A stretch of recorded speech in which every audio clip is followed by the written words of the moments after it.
How's your handicap improved this season? You know what? I'm not gonna lie to you. I just took on a new set of golf clubs yesterday. I actually went out. I hadn't golfed a lot because it's a story you could talk about. Like when I coached in the ECHL, or on the phone so much, I actually quit golfing because it took up too much of my time of recruiting and No building. kidding. So I got back into it, and I said, you know what? So I went and got fitted. I got a custom made set of Callaway irons, like the new Elites.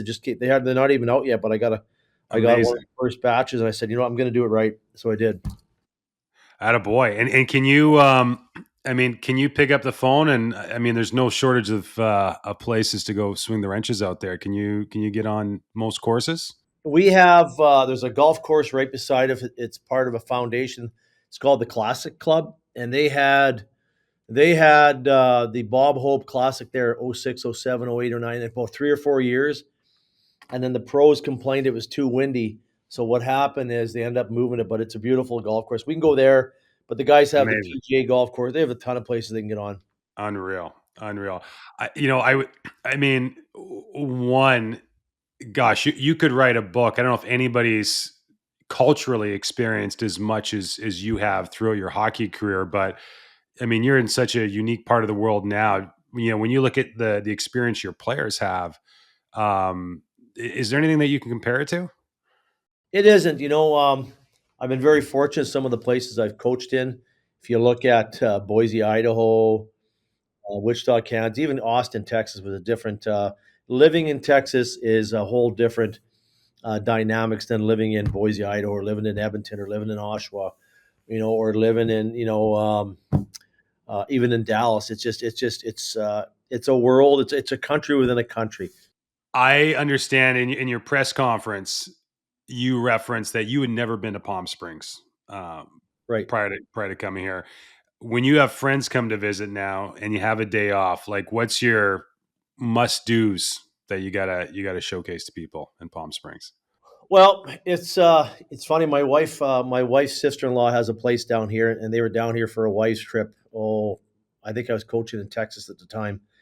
And if you look at the area here, I've never been here before, and so she knew what she was getting into when we took the job. But when I came down here and just waking up every morning with the sun shining, and it's a totally different climate when you look at that. We came down in the summertime, you couldn't walk outside, but now when you go out, I think it was probably mid October, the heat kind of finally let go.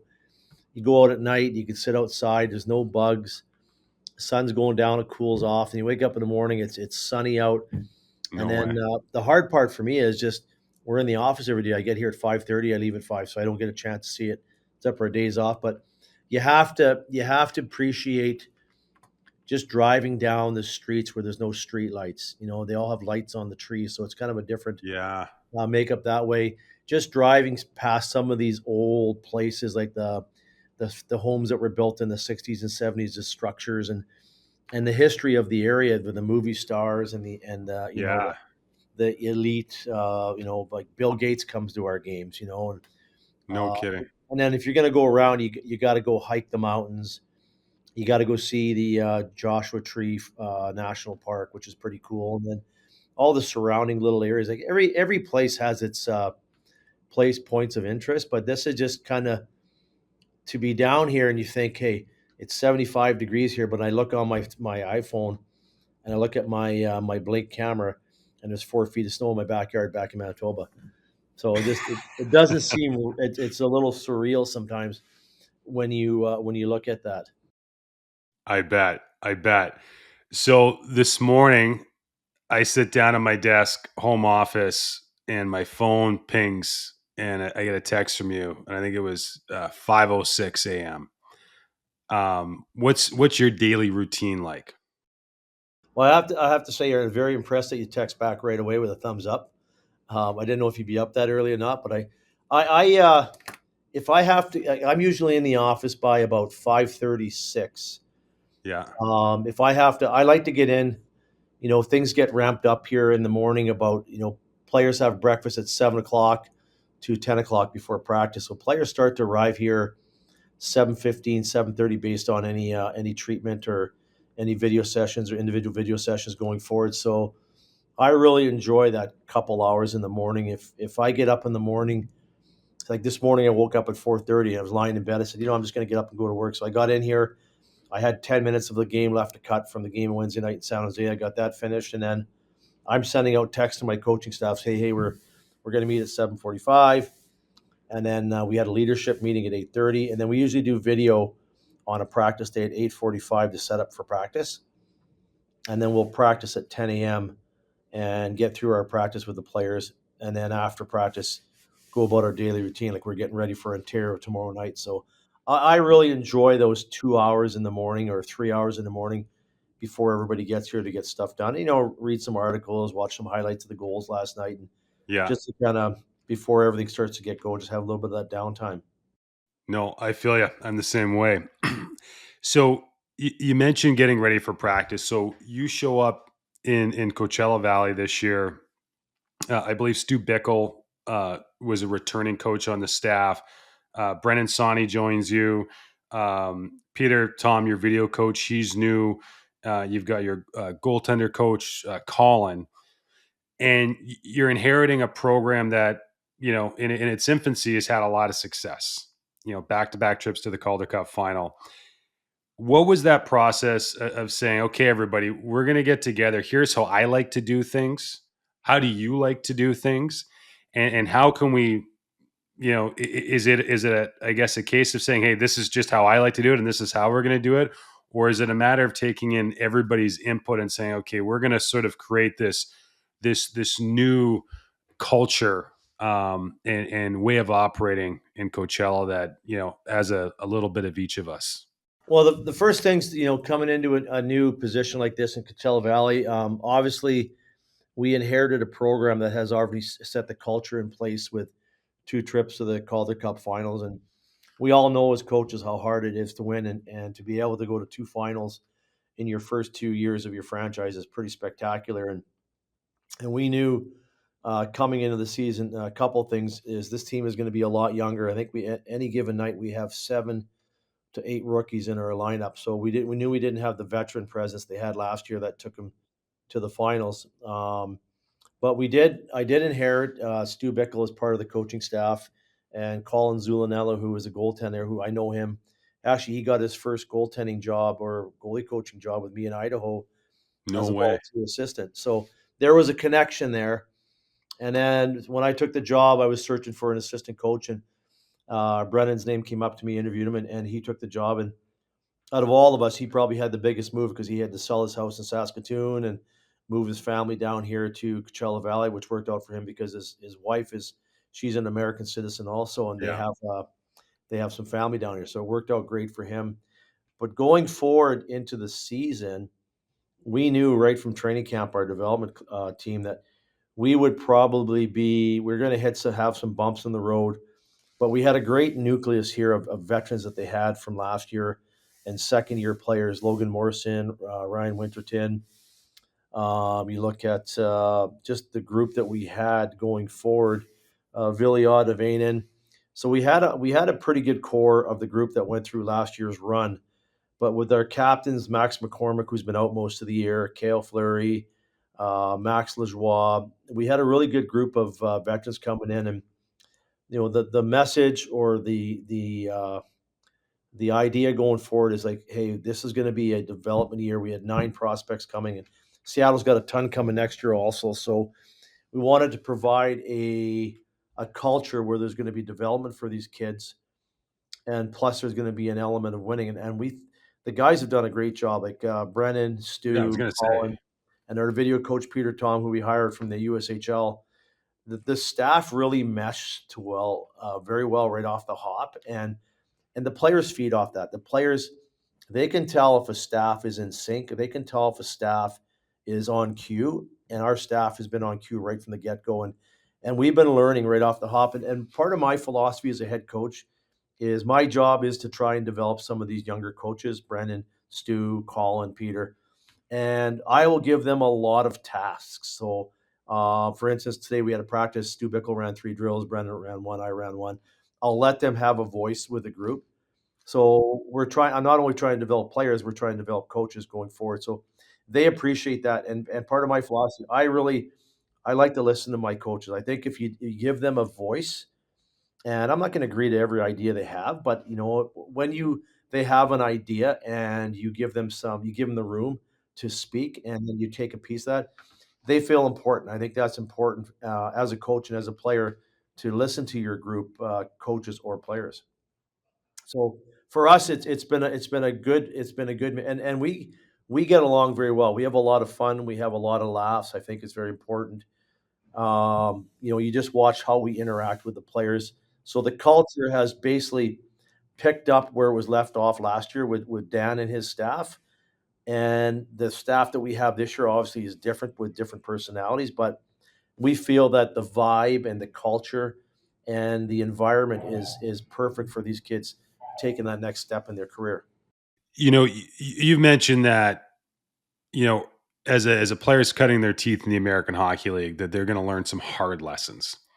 As players navigate that, how do you keep the lines of communication open so that, I guess, on one hand, that they can, learn through experience, but also that there's maybe a guiding hand to help them find their way? Well, it's tough. And so I coached the Oshawa Generals the last 2 years, Yeah. and I went into a program my first year that was it was just a complete mess. They had no players. The cycles of buying and selling in the Canadian Major Junior, and this organization didn't sell the year before. They kept all their players, and so what we inherited next year was pretty rough. We had a lot of 16-year-olds, and then last year we took that group. Within 1 year, took them right to the finals. And so the job that Steve O'Rourke and myself did as a staff there was incredible. So just I really the new generational player from what I have with the Edmonton Oil Kings to now is you really have to you have to have an open communication line with the players. So and players they want to know now, or they're not going to really do anything for you until they know what's for them at the end game. And I think that's the biggest thing is almost retooling or almost updating their human computers, saying, "Hey, no, it doesn't work that way. You have to develop. You're going to have a different starting point now in the American Hockey League, and Yeah. we have to retool you now to get you ready for the NHL." And there's going to be some hard lessons. We've got some players that are in and out of the lineups, and they're having a hard time reinventing themselves or retooling their game to be able to allow them to play at the American Hockey League level, to allow them to, if they do get a call up, to survive and gain the trust of the head coach in the National Hockey League. And it's tough because these players are set in their ways at 16, 17, 18, 19. And I'm going to be honest with you, the good examples as Beckett Seneca, the third overall pick to Anaheim.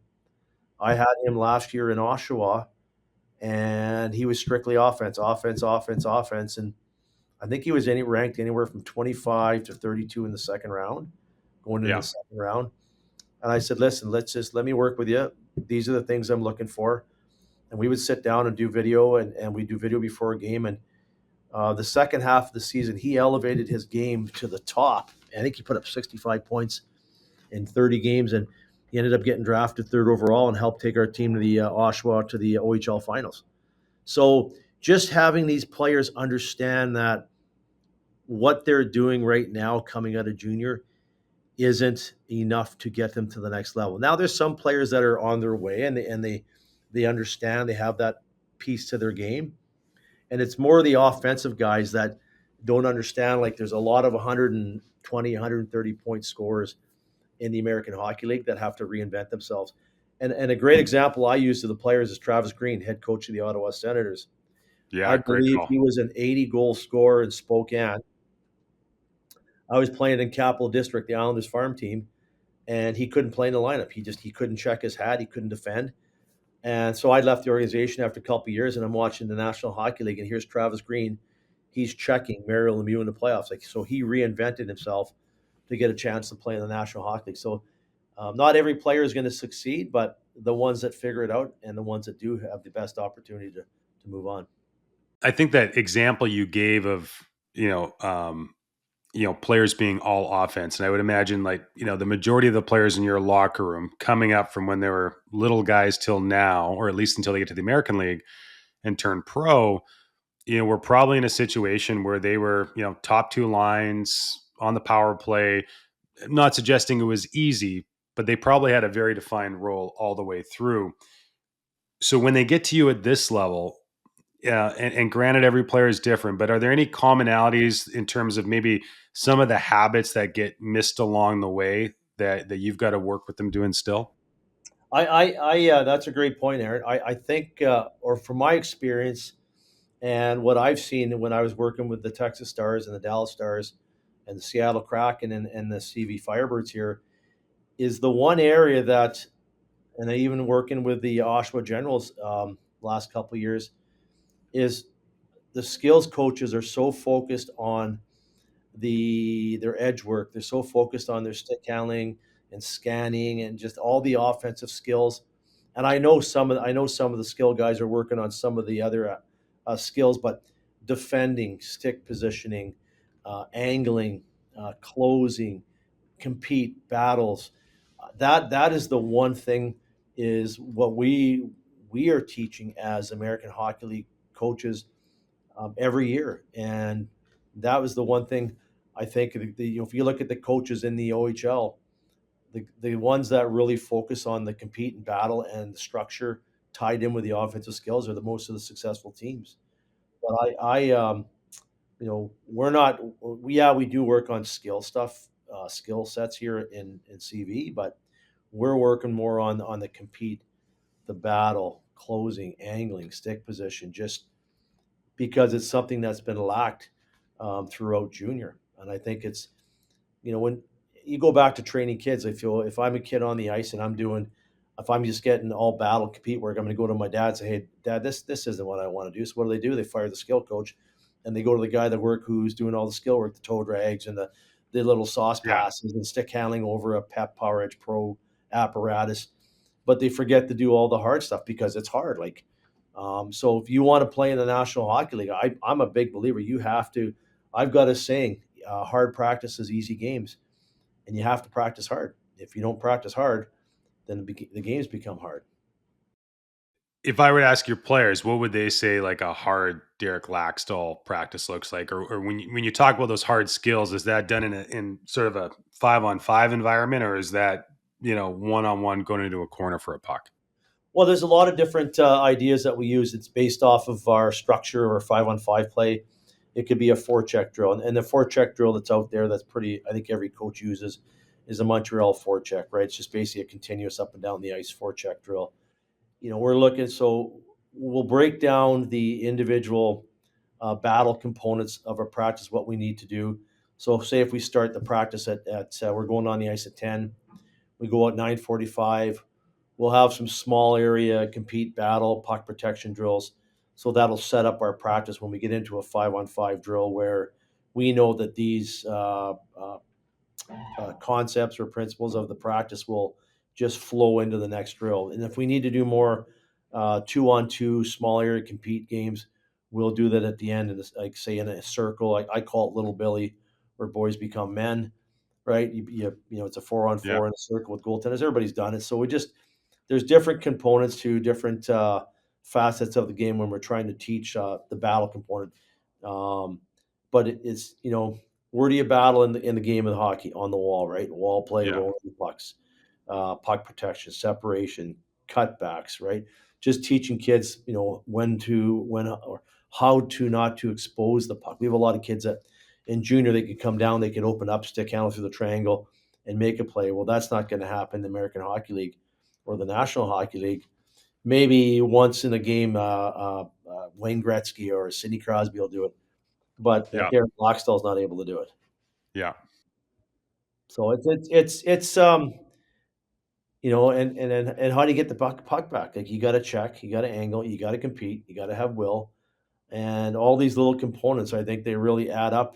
I'm a big believer. It's the difference between winning and losing. Like you could have a high skill team that's going to play hard, have a great regular season, but they're not going to get you through the playoffs because they don't know how to grind, they don't know how to battle. How much of your coaching philosophy is rooted in growing up in Stonewall, Manitoba. Oh wow. Probably not. I left, believe it or not, I left home at 15 to go play for the Red Deer Wrestlers in the Alberta Junior at 15 and a half years old. So many guys went through that program. What was it about that that organization? Well, the reason why I went there, so back when I was coming up, there was no Bantam draft in the Western Hockey League. This would Got have it. been in the would have been early '80s. So they listed you. So I played for the Winnipeg Warriors select team at 10, and one of the dads was a scout for the Portland Winterhawks. And I think at 13 you're allowed to list players, a 50-man list. So they put me on the list, and I went through the process. So I think the Red Deer Rustlers at that time was the junior A club for the Portland Winterhawks. And I ended up going. I'm not gonna lie to you, I had a premonition that something's gonna happen. And I just felt like I'm going, I'm gonna probably end up in Portland that year. And I remember the guy's name, Chad Penny was the player's name. He left the team, and then they called me up at 16. Terry Jones, Ray Podolsky. We were the three babies of the team, and we ended up going to the. We lost to Lethbridge in the finals. We were hosting the Memorial Cup, and we ended up winning the Memorial Cup at. I was 16 years old. It was Wow. crazy. That is crazy. Well, call like God, you mentioned Terry Jones, man. I coached against him in the KJHL like years ago. I was in my 20s and he's still coaching in Beaver Valley. Great guy, great coach. Um, and I think that was at that, correct me if I'm wrong, back then in the Memorial Cup, you guys like you added Mike Vernon like almost after the playoffs, correct? Yep. Like you beefed up after that, didn't you? You're allowed to add, I think it was only the Western Hockey League. You Yeah. were allowed to add one player from a team. And we had Ian Wood and Bruno Campisi were our goaltenders. And Yeah. we added Mike Vernon. So it was incredible because if you look at the players on our team, we had Cam Neely, Kenya Ramchuk, Randy Heath, Grant Sasser. The list goes on. Brian Curran.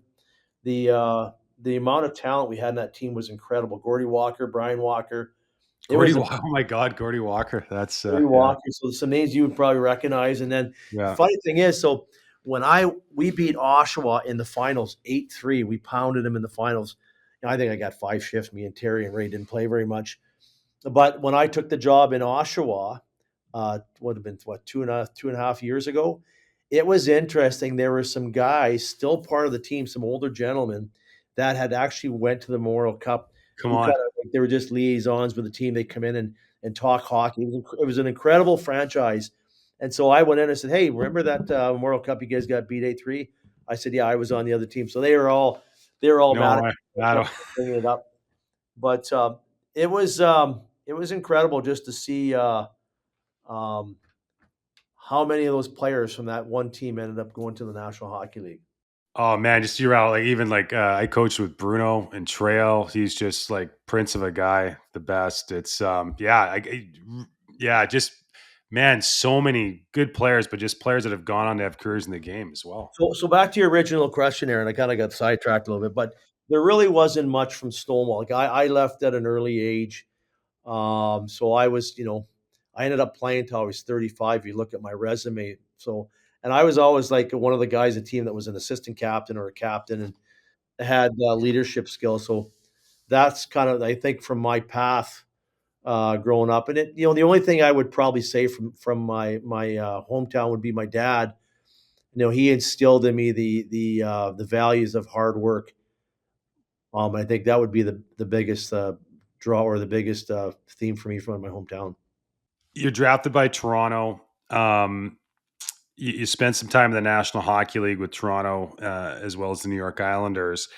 One coach you played for on a couple of occasions that I've got to ask you about is John Brophy. And we've been fortunate to have a couple of folks that have played for him come on this show. And I feel like we really need to have like a Hollywood movie made about John Brophy. And I mean, not only that, you won the award that's named after him in the East Coast Hockey League later on in your coaching career. Do you have any John Brophy stories that you're able to share? Oh, do I ever? Well, how much time we got? We got time. Um, so I was drafted by the Toronto Maple Leafs. I was very fortunate to to play for the World Juniors. I think it was '86. We won a silver medal, and I think at that time I was playing for the worst. We were probably the worst team in one of the worst teams in Canadian Major Junior Hockey with the Brandon Wheat Kings. And then I got called up to the St. Catharines Saints at the end of the season. Um, and I think they were one of the worst teams in the American Hockey League. And I actually ended up got called. I got called up to Toronto Maple Leafs at 18 years old and played 5 games for them, who was one of the worst teams in the NHL. So I don't know if that's kind of it, but to move up in those situations was pretty cool. But when I got called up, I think I went up at 18 and 19 to the American Hockey League, and John Brophy was the coach of their St. Catharines Saints. And if you know that building, it's the size of a sardine can, probably like the old Kelowna building. And John John was a very intense coach. Obviously, he liked the physical game, the fighting side of it, but he was an honest coach. Like he taught me the value of hard work and what hard work means. And we talk about the compete, the battle, the will to succeed. That was probably the first educational piece of my playing and coaching career I got out of John Brophy, just because it was incredible. Like he had a passion for the game, and probably the teaching techniques are a little bit different now than they were back then. But he had a different way of caring about success because he was so passionate. I remember I tell the stories to the kids here. I say, listen, back then we didn't have cell phones. We had to pay for a calling card to call you. So I had a girlfriend, my wife now. We've been married for 40 years. We actually have letters back then. So I got called up at Come 18. I on. would write her a letter saying, this is too hard. I don't want to be here. All I do is get skated every day. But that molded me to who I am today. That was probably the start. I remember one story. I was a young 18-year-old kid, got called up, probably a little chunky in the midsection, Yeah. and bro put me in a little 4x4 room with a 220 heater blowing down on me with a garbage bag, and he was moving the weights up and down, forcing me to ride the bike. Now, probably couldn't get away with that today, but that was just No. something where you learned the value of hard work. You learned the value of, hey, I better work out in the summertime because if I come to training camp, I'm going to have John Brophy breathing down my neck. So that being said, going forward, I think my first year in the American Hockey League, I think I scored 24 or 25 goals my first year. And the next year I went in the training camp, and actually John Brophy got the head coaching job in Toronto. And again, back then, so he started molding me. Like, I was a scorer in junior. I scored 60 goals in Brandon, played in the World Juniors, a big, strong guy. Probably thought I didn't have to check or compete or hit because I was going to score my way into the league. But I learned pretty quick, um, going to training camp, if I play a certain way and add an element to my game, you're effective. So I ended up making the Maple Leafs that year. I think I had 12 goals for him, or 10 goals, and ended up playing 70 games for John Brophy. But he really taught me the value of hard work. But there are some stories. I'm sure you heard the story of, we were playing Hershey in the Calder Cup playoffs. It was pretty intense. Hershey was a big, strong team. Yeah. They had Hexy, they had Val James, Mike Stothers. Like, they had the toughest team of all, and we had a tough team. We had Kevin McGuire, played for the Maple Leafs, Lever Yeah. Straight, Val James. Like, we had a big, strong team, and we lost a game one night. He came in and kind of went after the players, like, hey, all you guys are worried about is money, and all you're worried about are your dress suits and your fancy watches. Well, he took his dress suit off and he just tore it in half. Like, he tore it in half. He goes, I don't care about this. He took his watch off. I think it was a Rolex, like a $20,000 Rolex. He took it and smashed it against the wall. He goes, I don't need this stuff. I'm focused about winning. And here I am at 19 years old. I'm going, oh my God, what did I get myself into? Yeah. But passionate guy, cared about his players. Um, I know there's a video out there when he coached the Maple Leafs. Now we're talking back in the '80s, late '80s, early '90s, and I'm sure if you Google it, he's teaching defensemen how to box out at the net. Wendell Clark's on the I haven't ice. seen this. I'm gonna Google it as soon Yeah, as we're done with this. you gotta Google it. It's so, and I showed it to my junior kids last year in Oshawa. And so John Brophy spearing the guy behind the knees, and Val James is a big, tough man, great guy, spearing him behind the knees, cross-checking him on the arms, and we're all standing there watching this, and then the guy gets buckled. He almost blows his knee out. He goes, "That's how you box guys out." So I had a lot of respect. His teaching methods were a little bit outside the box back then, but at the end of the day, it was. I can honestly say when I got awarded the Coach of the Year in Idaho, the John Brophy Award, I was very proud to accept that award to obviously play for him and understand what the award really meant. No doubt. That's awesome. That's awesome. And then later in your career, and I'm not sure what the circumstances were, but you become as far as I understand, player assistant coach with Renoke in East Coast Hockey League. Frank Anzalone is the head coach who was coming off a ton of success at Lake State, winning a national championship. Is that where we could sort of trace the you catching the coaching bug? It would be before that. So just if you backtrack a little bit, when I played for the national team, was it 93, 94? Yeah, for Um, Mike and Tom. Yeah, yeah, so I went to I was 26 years old. I still had a lot left me. I still felt I could play in the National Hockey League, the American Hockey League, and I couldn't get an opportunity. So the Paul Henry, who works for this Hockey Canada, I yeah. don't know if you know that name. He's been there for years. No. He does a lot of these sports psych. I think he worked at the penitentiary in Kingston, but he worked a lot with Hockey Canada. So they got a hold of me and said, "Hey, why don't you come and be a part of the program here?" And I was just going to go to Europe. I turned down I think it was $100,000 one way contract in Germany to go move my wife and my two daughters to Calgary and make $25,000 tax free to rejuvenate my career. So it was incredible. So I got to know Tom Rennie, and Dan Dubé was the assistant coach. That's when I first kind of got, just talking to Tom, and I started doing all my levels with Hockey Canada. I think it was Oh, like at that time? at that time in the nice would No have been kidding. level one, two, three, four, and then it's HP1 now, HP2, and I've actually gone through to the highest level you can get. I think it's the advanced or the masters, whatever the program is. And the only thing I haven't done is defended my thesis in front of coaches. So I went through that whole. I did that right through to the early 2000s. So that's when I first got my coaching bug, and then when I couldn't find a job, I had a family I had to support, and I knew Frank a little bit because he's in Newmarket when I got traded to the Capital District Islanders, and he brought me in as a player assistant coach. And that was tough because the ECHL was still kind of frowned upon as a league you didn't want to be a part of. But it was, I think it was more of a tactic to get a pretty good player down there and pay him a little bit more money. So, but I was already going through that. I think the biggest change for me, if you look at my resume when I was playing in Sheffield, England, would have been 98, 99. Playing for a gentleman, Don McKee, who is a mentor of mine, mentor of Colin Zulinello. If you look back at the manuals for Hockey Canada in the 70s and 80s, Don McKee wrote them. Uh, No way. yeah, Don is a big part of Hockey Canada over the last 50 years. He still does a bunch of the evaluating and the corrections or the of the testing that all the coaches do in Ontario. So if you look at when he was in Sheffield, I was playing for him.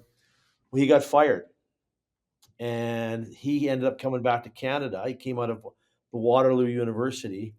Yeah. I was playing in Sheffield. It wasn't going great for me in Sheffield. He called me and said, "Hey, Laxi, I got an opportunity for you. Probably going to take a job in Odessa, Texas, in the old WPHL." And Yeah. and and so back then we didn't have internet yet. I think internet was just coming on board. You had the AOL hookup. He he goes, "Hey, it's just like Calgary." And he knew I loved Calgary just because of the rodeo and the mountains. He goes, "It's just like Calgary." So I ended up leaving. I left some good money on the table in England, packed up my two girls, my wife, and I said, "Hey, if I want to get into coaching, this is going to be my first step getting into it." So we moved at Christmas time all the way back to Canada, packed up the U-Haul, packed up a truck, drove all the way down to Odessa, Texas. Now, If I would have driven in the daytime, I probably would have turned around and went home because all it is just flat West Texas, pump jacks and mesquite. Odessa's where they like that's where Friday Night Lights is, like, that's the town it's Everybody's based in, right? that's where Landman's videotaped right now. If you watch Landman, Right. that's based Okay. on. So I went in there and was a player assistant for Donnie for a couple years, and to this day, it's one of the best places I've ever been a part of. I still have friends to this day I stay in contact with, and so again, I had another like so I got out of coaching. I got out of playing at 35. I was fighting kids 19, 20 or 20, 21 years old in the WPHL. I said, I got to get out of this. So I got out. I was assistant coach you're going to love this. So for me to be an assistant coach in Odessa, Texas, I had to run youth hockey. Part of my job to pay for my salary came out of the youth hockey budget. So I had to do coaches conferences. I had to do the registration. I had to set up practices for all the coaches, plus recruit a hockey team. And get this, I had to flood. I had to drive the Zamboni to flood the Come on. ice. Yeah, that was part of my Like, job before practice? before practice. And I loved it. It was 20 minutes where no one, my phone wouldn't ring, nobody would bother me. So that being said, it was tough because I didn't get paid a lot. And it was funny. We were coming back from a road trip one night and we got in the office and there was a voicemail. And it was Brad Lund from the Oklahoma City Blazers said, hey, we just fired the coach in Wichita. Jim Laddish was his name. Yeah. And we're looking for a guy to come in and replace him. We'd like to talk to Laxi. So I actually left. I saw Uh, this, yeah. I left halfway through the year from Odessa to Wichita. Uh, my first coaching job. I went in there, and if you look at it, was a total gong show. It was a mess. Horntren was the owner. They were in bankruptcy court and all that stuff. I didn't know what I was getting into, but it was my first. I wanted to become a head coach, so I did take the job. Well, a week later, a week after I left, Don McKee had quadruple bypass heart surgery. So here I am. Here I am. I'm like, okay, what do I do? I'm like, I got to quit. I got to go back and help Donnie out in Odessa. So Greg Gatto, I don't know if you know Greg Gatto. Greg Gatto was a player assistant. He went in for when I left. So Gats was in there, was in good hands, and they had someone come and help. But I actually almost left Wichita and went back to Odessa to take over the head coaching job just to help him out because he's such a good friend and mentor of mine. Oh my, so I just wanna make sure this doesn't get missed. Derek, what's your wife's name? My wife's name's Hallie. Hallie. Like, if like, uh, like, Hallie must be just, like, an incredible partner and woman.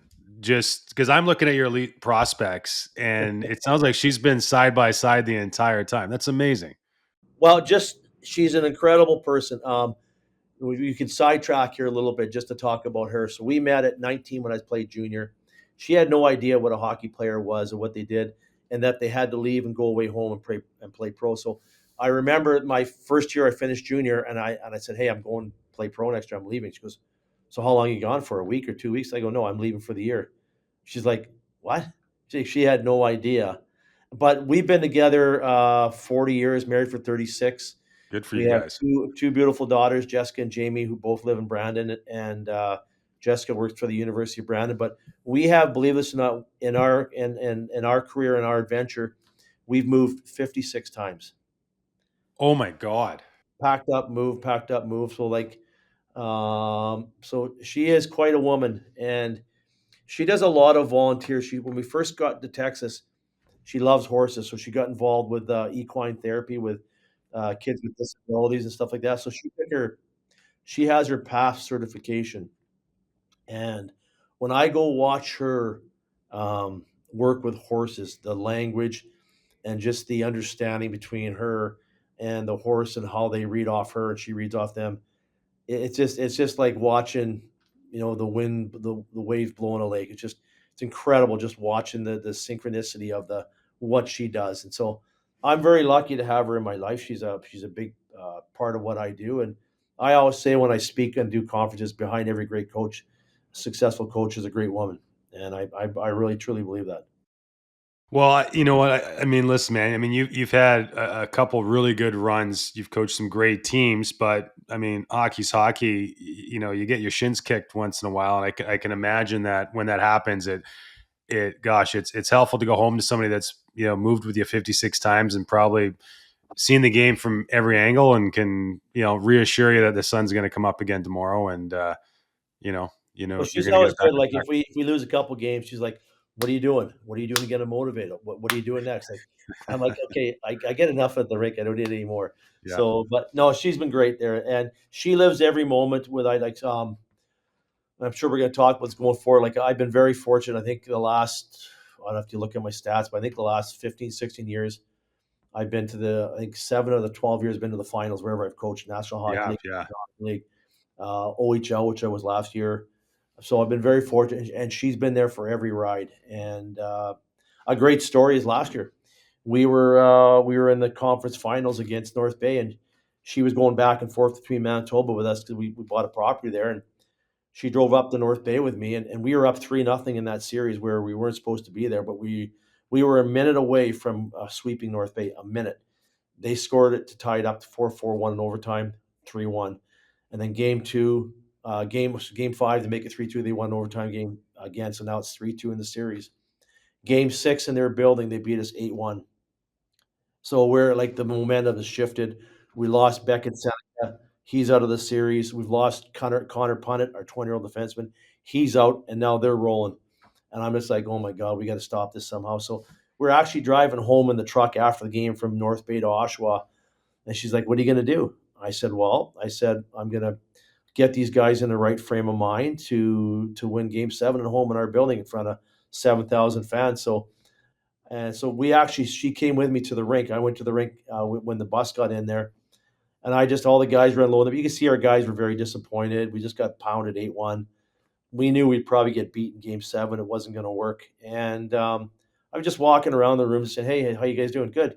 I said, have you ever been in a game seven before? They're like, no. I said, well, this is your first of many. So I said, enjoy it. Come to the rink tomorrow. Get ready to go. We're gonna be fine. I think we had a 16-year-old on every line, and we were Really?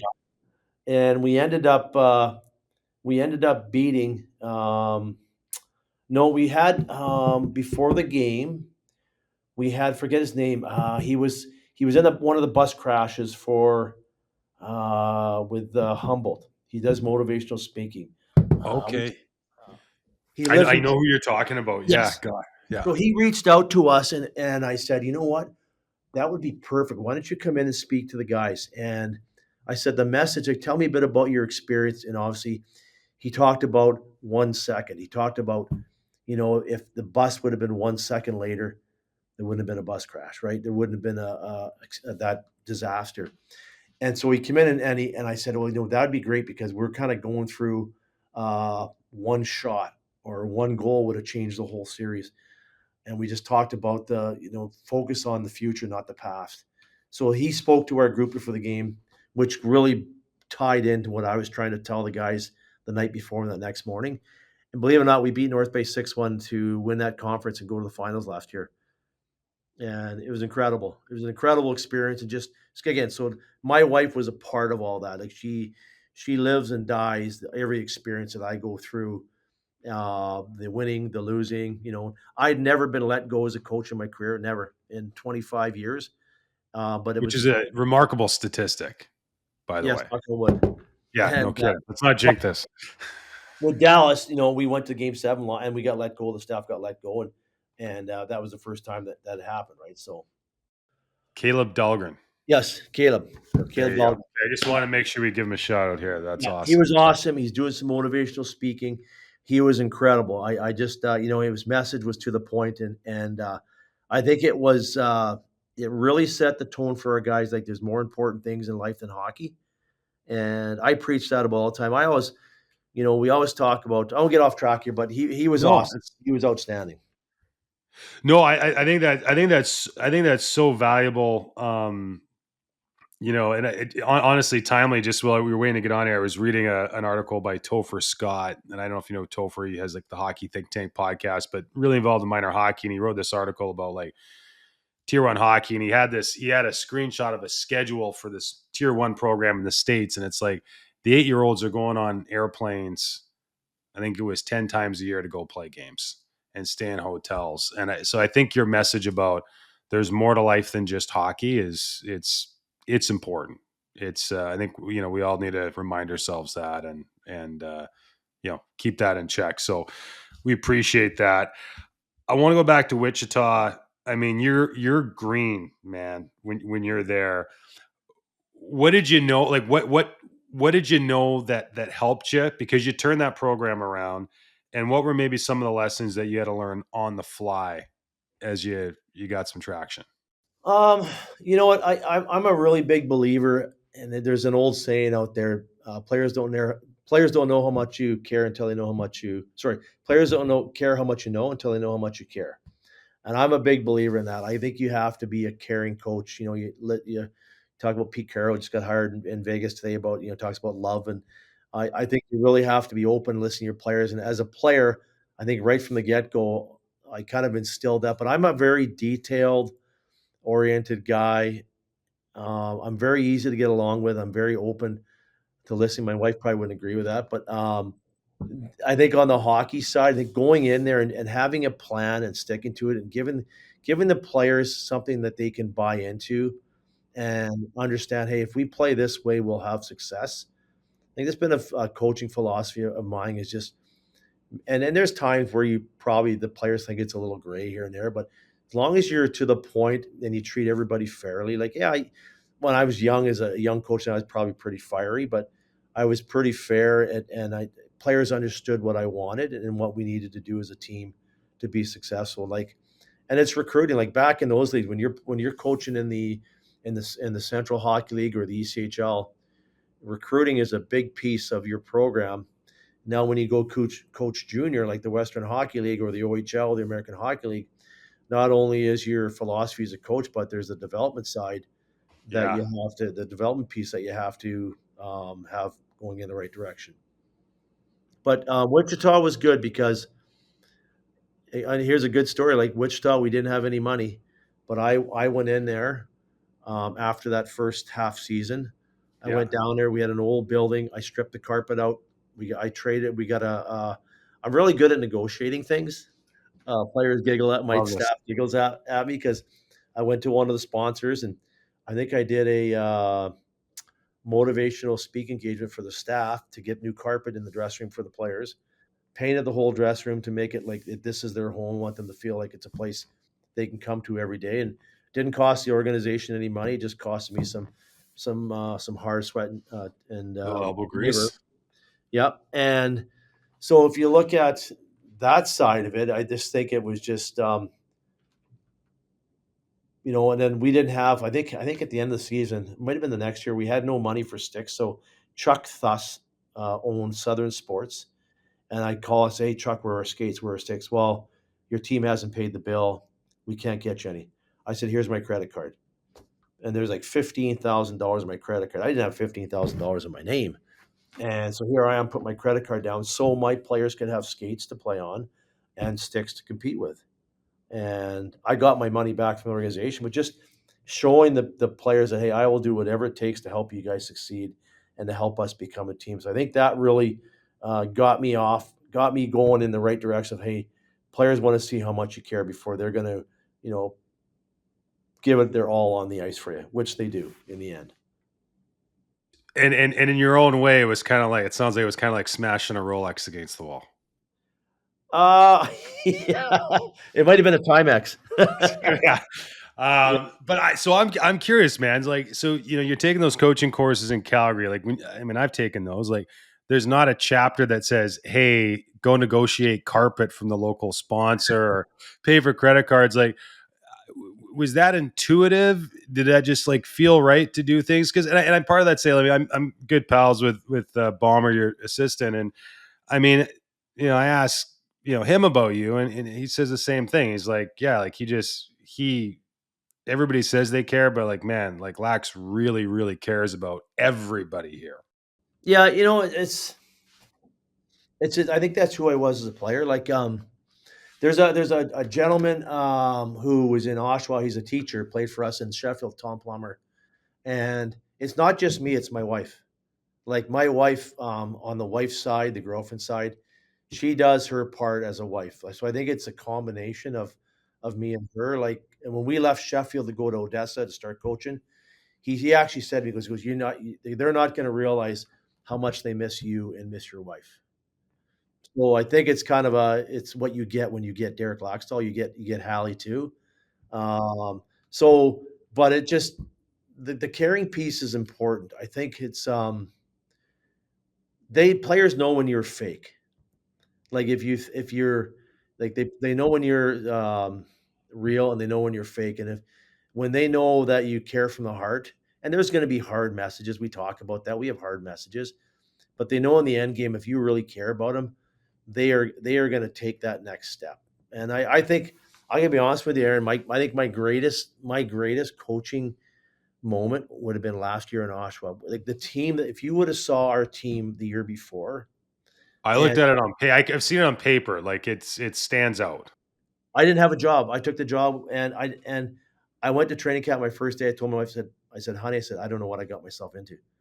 So we went through the year. We made the playoffs, which was I thought was an incredible job by our staff. And then the next year we went to the finals, and it was an honor for me last year to get the coach of the year in the OHL. Um, because if you look, there's a wall in the Oshawa Generals. That franchise has been there since 1937.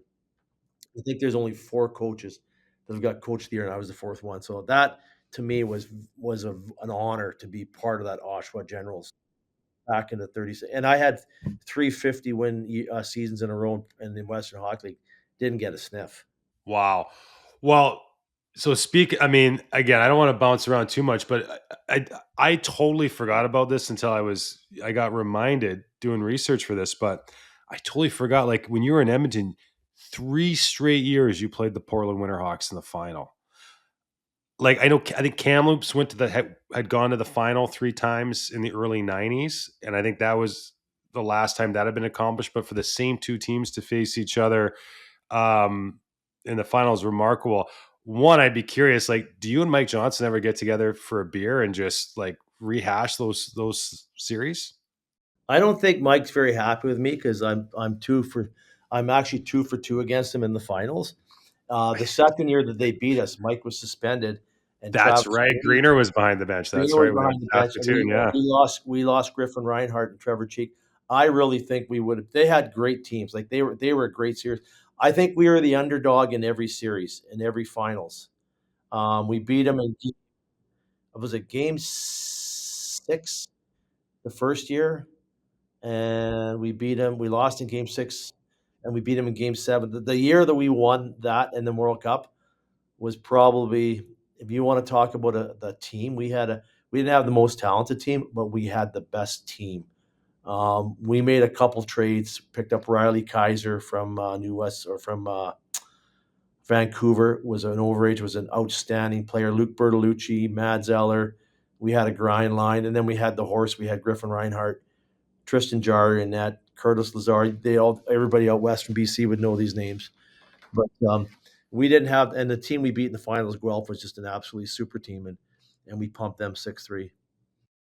So I want to go into this a little bit because there's a little bit to unpack here. So one, again, hindsight's 2020, but you go back and you look on paper, and this is by no means throwing shade at any of the kids that were on those rosters, but when you go side by side, if you just ask somebody, who do you think, won this game or won this championship, it's probably not the Edmonton Oil Kings.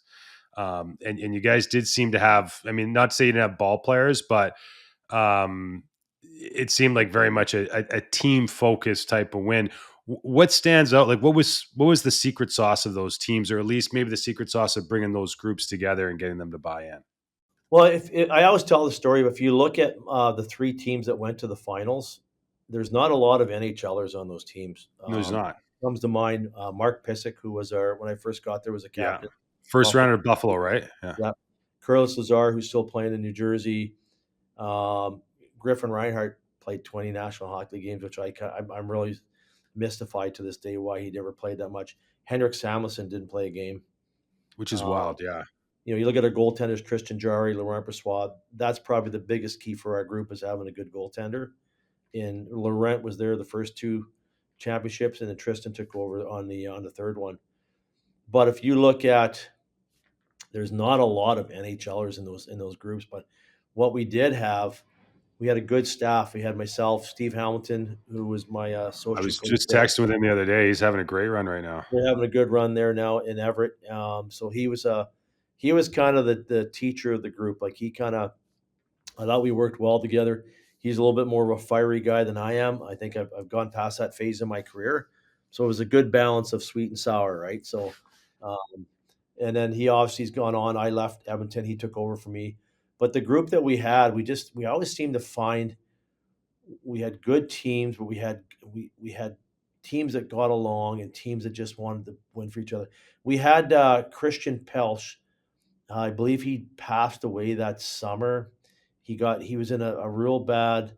We don't know if he committed suicide or what happened. He died in a river after that second year run.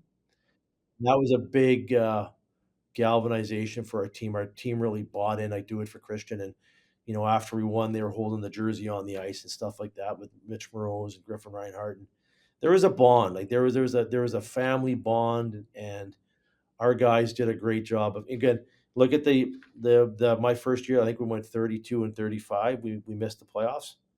Yeah, And then boom, 350-year wins in a row. So and it was Bob Green and Randy Hatch did a great job of yeah, just getting the right pieces to what we needed, where we were, and just we had a young group coming through. I think everybody kind of hit at that age of 16 our first year. Then they went through it 17, 18, 19. So we always had the key pieces to our group there. And obviously with Curtis coming through and Griff coming through, and I'm just trying to think of the guys here. Michael St. Croix, we picked up Tyler Maxwell. So we always had good pieces to get us through. But if you look at the Portland teams, they had the Johanssons, Niederreiter, Seth Jones, Barchi.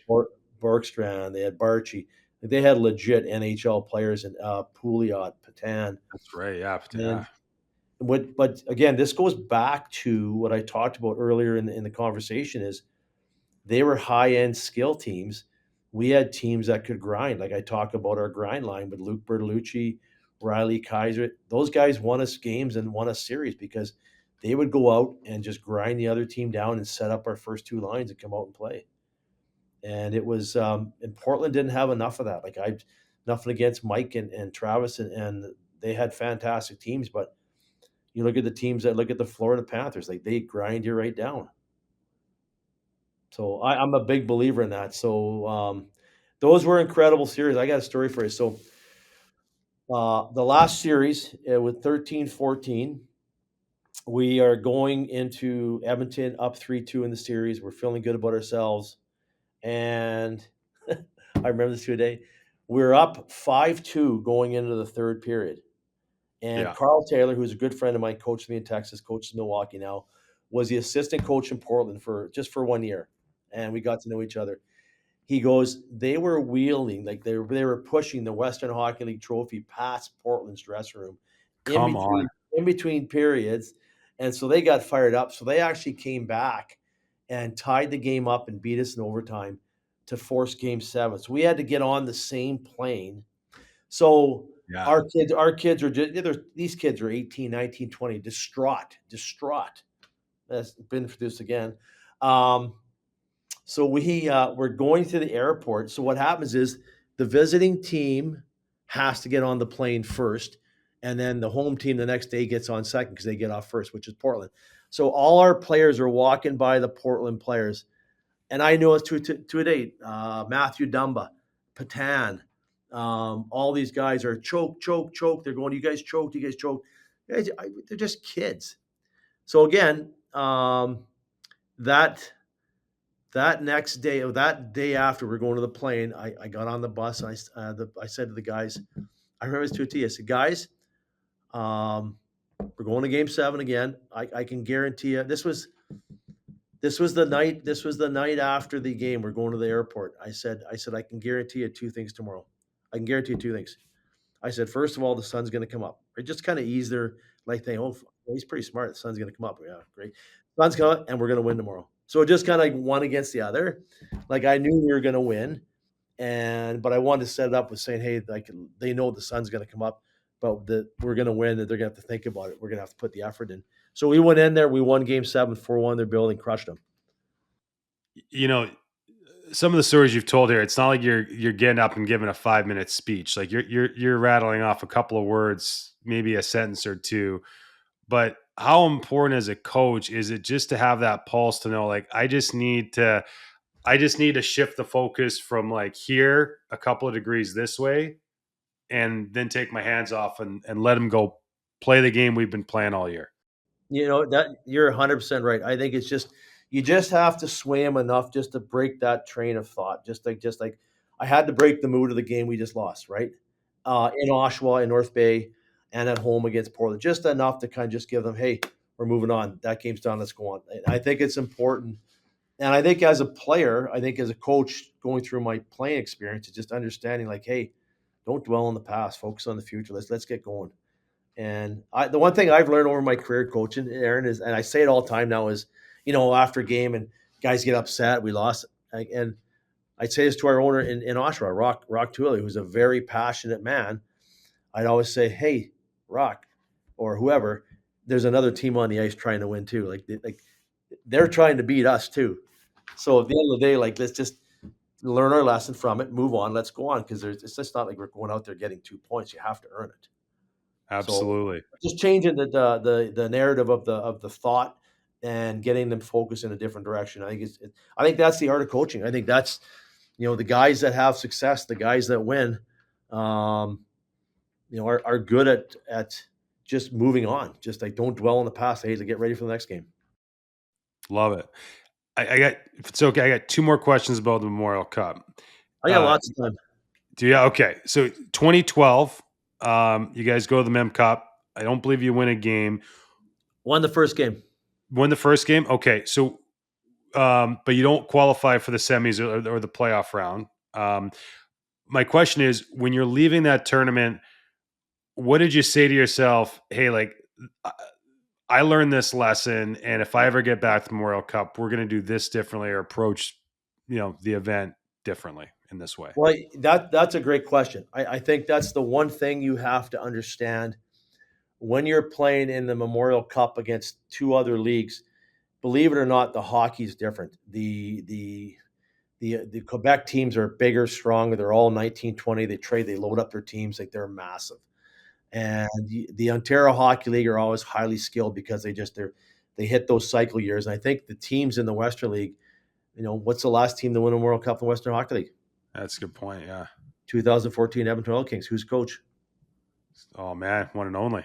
Right. So, but I'm Yeah, just saying is it just and so, but when you go to these tournaments, is that first year I was amazed at the different style of play. I was really like I was thrown back at. I go, wow, this is different. So, when we went in 14 to London, I prepared our team differently. Hey, these are one game off. Prepare for the first game. And I don't know if you watched some of those games. We went to triple overtimes with Valdor. Those were like well, I'm gonna get to that. Yeah, like it's a 2014's nuts. okay. So, but I really learned, I've talked to coaches, said guys that are going to the World Cup, said, hey, be prepared for the unexpected. It's a different beast. The refereeing is different. It's almost like World Junior refereeing. It's just because you get referees from different leagues, and and then I remember to this team. I remember walking into that first game in Shawinigan. The rink was hot. The ice conditions were brutal. The ice was soft. And I'm not going to say we didn't have any business being there, but we didn't have the same team that London had, St. John's with Huberto and all those players. Like it was incredible. But I remember our players can't be in awe of getting there. We had players were looking in the glass, looking at themselves. We weren't there on a business trip. We were there on a vacation. So you know what I mean? Like you I think the Memorial Cup, and you can argue me to death, a Memorial Cup is the hardest trophy to win because you have to come out of your league. And when you come out of a punch it up series, 7 games in the Western Hockey League, and then you got to pick up the next week and go play in a tournament. So you celebrate your win and your emotions are high. How do you get your team back to that level you were at before you started that finals or that final game? That's the hard part, the tricky part for all the teams going to the World Cup. Well, yeah, and I mean, I look at that when you talk about how difficult it is. It's not only are you doing, a tournament after the 4 rounds, you're playing those 7 game series in a much more condensed amount of time. Um, Last time I checked, like, there's no 5-star hotels in Swift Current. You're not flying charter. Just the conditions for the player is totally different. So, with that all being said, you go to 2014, and you were about to touch on it. Round robin, you lose to Valdor in double overtime. You play them in the semifinals. You beat them in triple overtime. So we're just adding, more minutes to everybody's legs.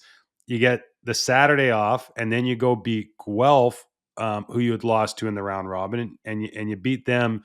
I believe it was 6-3. 6-3. Yep. I got a great story for you. Well, I want to get to the story. What did you do in the day off? Well, so we played Guelph the first game on that Saturday. We lost 5-2. And I said to Steve and the staff, Dustin Schwartz, with our goalie coach, I said, we can beat that team. If we have to play them again, we'll beat them.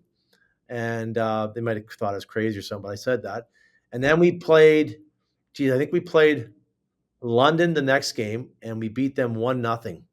They had Mark Tenorti, they had Zadorov, Mitch Marner. They had an unbelievable team as usual. Right, they're so good. So we beat them 1-0. Storlerorts was the goaltender who's playing for the Leafs. Um, so then we end up playing Valdour. If we beat Valdour, we get a bye to the semis. One less game. We were leading late. They tied it up, and then they beat us in overtime. I think it was our first overtime, maybe double. So now So now you London did the is, consolation game. Okay, I missed that. Or not the yeah, consolation game. You got to play like the playing play-in game. playing game. So now London is out because Valdor beat us, because we beat London 1-0. Because you have to win a game to get to the play-in game. You have to win a game, which we did. Yeah. So now we're playing Valdor. Anthony Mantha, who's the goaltender, French kid, really good goaltender, come up Leafs organization. Not Legacy, but incredible tournament. So we're tied going to overtime, third overtime on a Friday night. And I said to the guys, okay, this goalie's really good. He's deep in his net. And they're all 6'3", 6'4", boxing our little guys out. I said, listen, if we get a chance to get a puck back to the point and you can push off the net to a high tip option, we're going to get a good look. Cody Corbett gets the puck low to high. Curtis Lazar pushes to the slot. High tip, top shelf, in, game's over. It was incredible. It was incredible how the guys, we just a little tactic change, that because we couldn't score in tight. They were just big and strong, and we found the squirrel got a nut. We found the blind squirrel got a nut there, right? So we did Amazing. that. So the next day, our guys were like, we guys were doing intravenous rehydration the whole day. We just coaches came in the morning. I think it was Steve Hamilton, Dustin said, "You guys go downtown with your families, just relax." And I got prepped for a 5 o'clock meeting that night. And then the next day we got into the game, and just there's 9,000 OHL fans there cheering for Guelph, and we were the underdogs. Because it was in Yeah, London that year, right? it was in London, yeah, Yeah, yeah. incredible venue. They did a Yeah. fantastic Great job. band, great barn. We were down 2-1 in the game, and I remember, I tell this story all the time. So we are down 2-1, offensive face-off, right? So most coaches put out their top three lines in ozone face-off, right? Yeah. Most likely. And Yeah. I'm like, you Makes know sense. what? I've got Cole Benson, Brandon Baddock, and I've got Robertson boy. I forget his first name. His brother plays for Hartford. But I said, you know what? These kids have been here all year for us. I'm going to give them a shift in the Memorial Cup and put them out in the offensive zone. Guess what they did? That's awesome. They score? They scored. They scored on the faceoff against a bunch of NHLers, McGinn and Bertuzzi, to make it 2-2. Our bench went nuts, and it was like it was 2-2, 3-2, 4-2, 5-2, 6-2. Game was over, won the Memorial Cup. It's incredible. So I hear that story, Derek, and I just wonder, like, the other side of that story is you put your fourth line out there and they get scored on, and you just mentally you're like, you're going to be gun shy to ever put your fourth line out in a critical situation again. But as you go through your coaching journey, like, how valuable is it just to get those experiences? So, now it's just, I would imagine it's a lot easier for you to trust players having, gone through something like that. You are 100% correct. I'm not a big matcher. I will match up our defense against opposing lines. I Yeah. expect I expect all my lines to be able to play against their first line or their fourth line because it's going to happen. You're going to get hemmed in at some point in time in the game. You're going to get caught in an icing call. Other teams are going to put their first line out. I'm a big believer. Yeah, they might not see the minutes as the top three lines, but Yeah. I'm a big believer. Like if you can gain some trust, those kids will surprise you. Those kids will get better every day, and you'll be surprised what a little bit of trust. And it goes back to the caring factor. I think it's important that and there might be some guys that players for me that only got 5 minutes a night and say, "Hey, that guy's nuts." But at the end of the day, like it's about the caring factor, giving a person an opportunity to succeed, and those kids they'll remember that moment the rest of their lives. Like they'll never forget about it. Like that is a that'll be a moment of having your first child or getting married. Like that's an incredible moment for those kids, and to be a part of that, you're No, no doubt, man. Like, and I look at, so fast forward, you look at your roster now. You guys are, I believe, top three offensively in the American League, and you look at your scoring on your roster. I believe you have 12 players. Your top 12 scorers are separated by 10 points, and I yes. believe that's accurate. And like, is that by design, or is that? I get this sense, this knowing that, hey, like if you give players the opportunity early, like 6 months from then in the playoff times when it counts, like the team you have, not the player, but the team you have, you know, might be capable of a lot more. Well, one thing you find out about my teams, and it doesn't matter what level. Like I obviously haven't coached the National Hockey League, but junior hockey, American Hockey League, OHL, Western League, whatever it is, my teams always take off the second half. Like I don't, for some reason, we just don't get out of the gates like other teams. Like Yeah. maybe I haven't been blessed with the same amount of players, but my teams always grow and take off the second half. It's just been a characteristic of probably my coaching or my coaching tactics or players developing and going in the right direction. So, and we're doing that right now. I think we're 7-1-2 since Christmas. So and if you look at our scoring, we have 12 guys with 20 points more, eight, something like that, like which is Yeah, some it's of the highest in the. But remarkable. we don't have one guy that's taking off in the top 10. So what we have is we feel we have a really good collection of good prospects with a good veteran sprinkled in, and our one of them is our goaltender Coco, who's having an outstanding start. But we feel we have a really good culture and team here that is taking the next step forward from what was already put in place from Dan and his staff, right? So, and that's the benefit of having Stu and Colin here is we can reflect back, hey, what'd you guys do last year in this situation, or what did you do differently that we're not doing now? So we can always just kind of reflect back on that. Yeah. Can I ask you about some of the folks that you've played for and coached with? Yeah, Tom Reddy was a big influence because I think Tom helped me get my first coaching job in the Western Hockey League in Port or in Edmonton, because I was coaching Idaho, and I actually interviewed for 2 jobs in the American Hockey League, and then they had those tough times in Edmonton, and Tom recommended me to Bob Green, so they just out of the blue they called me, and then so obviously we know what happened from there. So Tom was a big influence for me. Brof, the guy was very Jimmy. Ever heard of Jimmy Roberts? Jimmy Roberts, the great Montreal Canadian. He coached in St. Louis. He coached us in the American Hockey League in Springfield. He won a Calder Cup in '90 with us with Islanders farm team, and the next year Islanders moved. Hartford came in. He stayed there, and he won another Calder Cup the next year with the Hartford team in the American Hockey.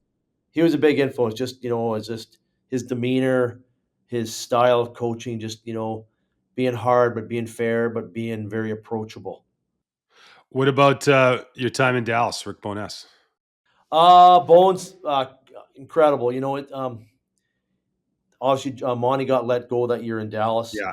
I actually remember the day I was driving to our Christmas dinner for the uh, Texas Stars, and we're on the 183 highway. Scott White calls me. He says, "Pull over." And at that time, we were struggling. We were 3-13. I think we just got back to 13-13. I'm thinking, oh, geez, I'm going to get fired here. I'm done. He goes, "Oh, I got some great news for you." And so right there, he goes, Come on. "We're going to call you up. You're going to come to Dallas." So here I had to change my whole life again. Like here I'm leaving halfway through the season again. And that next morning, the press conference happened. Monty was let go. They brought me in with Bones, and he was great. He goes, "Here you go. You run the power play. That's your baby." So Come that on. being that, and Bones is, here we had Todd Nelson, who's won back-to-back Calder Cups in the last 2 years with Yeah. Hershey, who won a Calder Cup in Grand Rapids, and one of the assistants. We got John John C. Stevens, who won a Yeah. couple of Stanley Cups with LA, one previously just lately here with Vegas.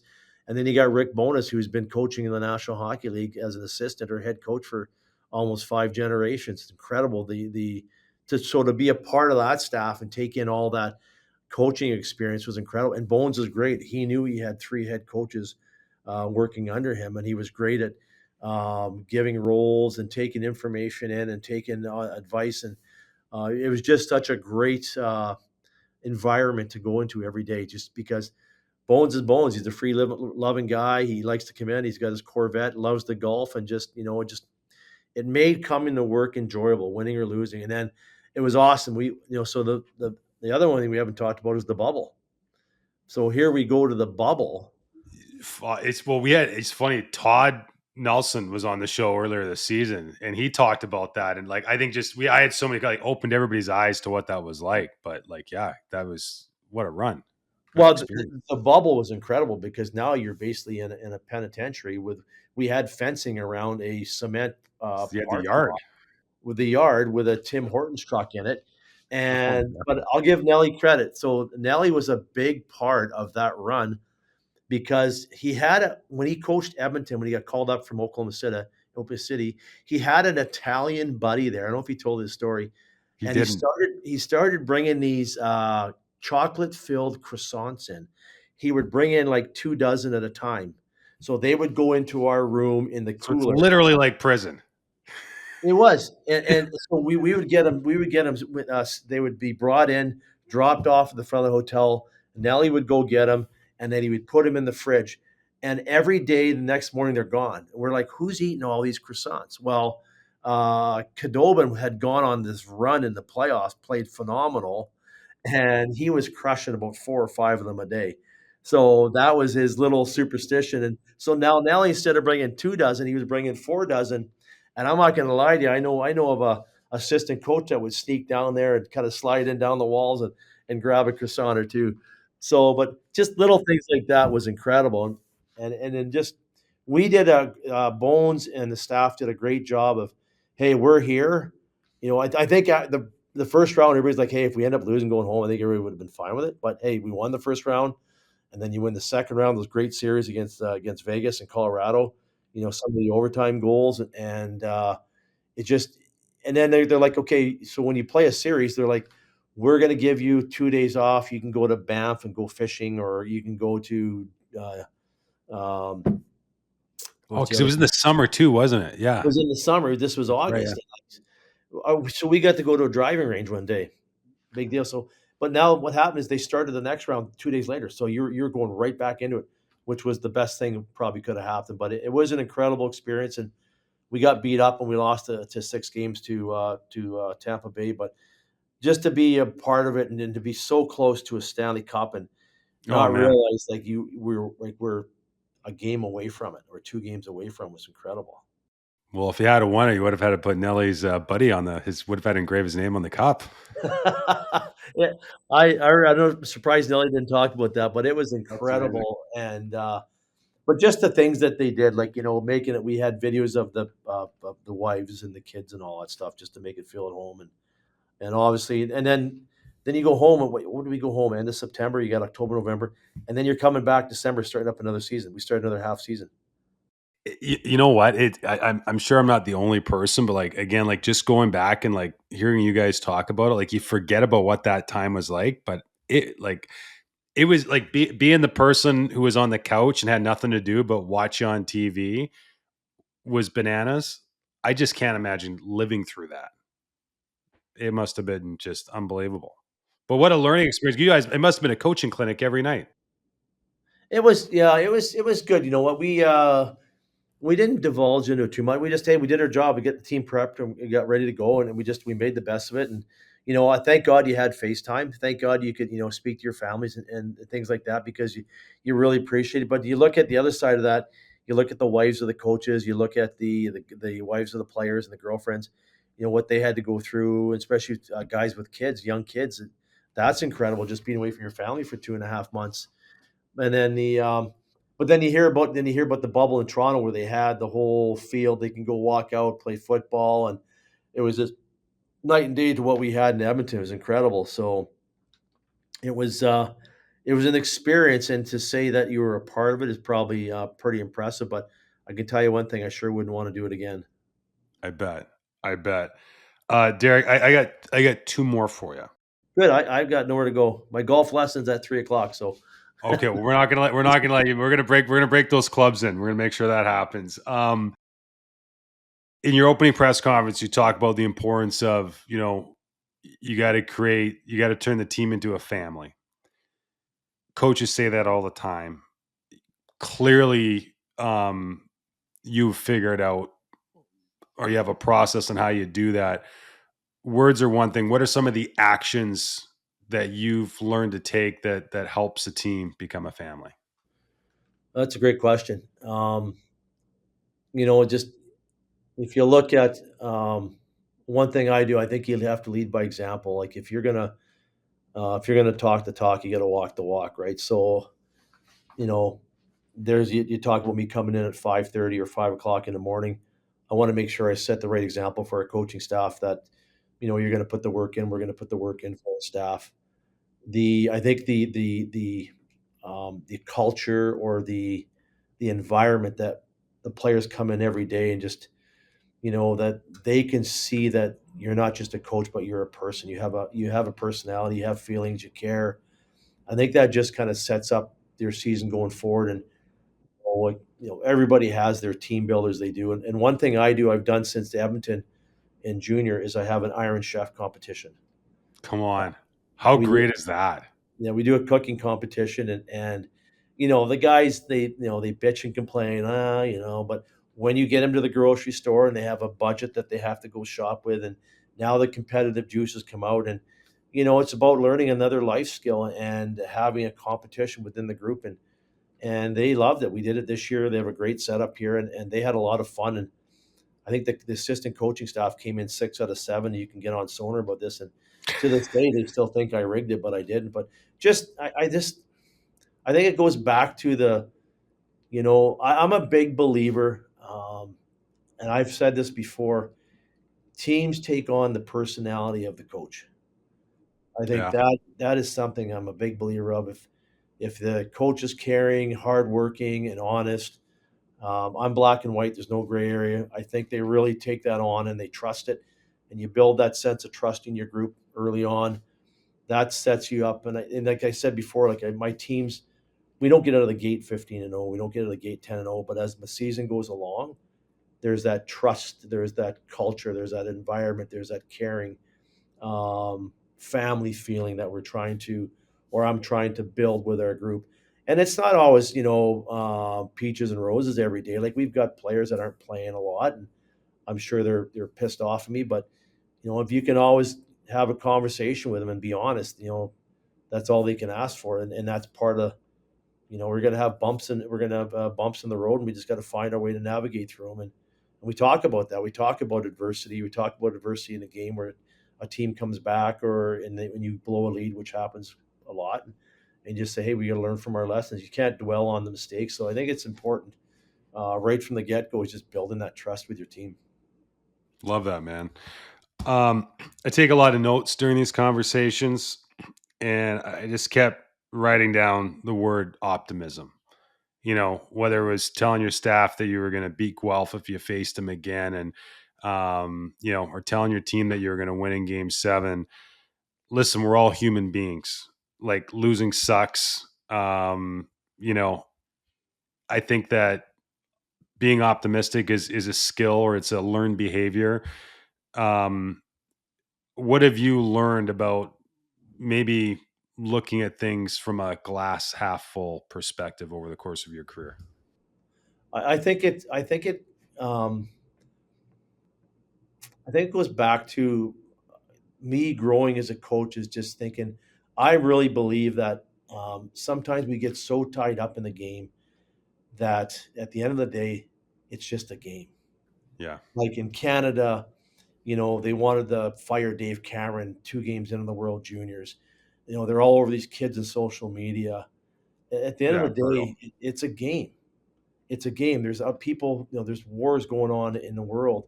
There's a surgeon performing a open heart surgery somewhere in your province or your state. There's other things going on in life that matter more than the game of hockey or baseball, football, whatever it is. And I've come at peace with that as a coach, and I think that helps me with the optimism and say, hey, you know what, just help these kids get through a hard moment of adversity. And just it's amazing how that vibe or that aura really changes the half glass half full mindset, to being optimistic. And don't kid yourself. Like when I'm going back to North Bay last year, we just got pumped A1. I'm going like, whoa. In the back of my mind and speaking with my wife in the car, I'm like, hey, we're in one now. But Yeah. I think that's the other side of it for me is my wife's so good. She goes like, well, find a way to get around it. Like she Yeah. challenges me that way. And I got a really good story for her. So my wife is a big part of who I am as a coach. This summer, I was building a patio stone deck for my daughter. I think it was a herringbone style. I've never done one Yeah. before. I go to the internet and I like doing stuff with Google and building it. And then so there's a 20 by 20 section. You have to put them, twist them, put them, twist them. Yeah. And I was just going to go two, two, two, two, two, two. And my wife says, you know what my dad would say? If you're going to do something, do it right. Well, she pushed the buttons, and I'm like, okay. I said, now I got to do it right because if her dad's going to do it right, I got to do it right. So I went back and started doing it, and boom, it's done, and it looks way better than if I was going to do it the other way. So I got to give her a lot of credit because she will push me over. Say if there's a day where I'm thinking, geez, I'm not happy with this, not that, she'll get me over the hump, which I think is important. Again, going back saying, behind every coach, successful coach or great coach or person or whatever you do, there's a great woman there. Hey, Derek. Props to Haley. I think it's a great way to end this. This has been awesome, by the way. This has been an all timer. We really appreciate your time, man. This has been great. Well, anytime you want a conversation, as you can figure out, I love to chat. I've got a lot more stories where those came from.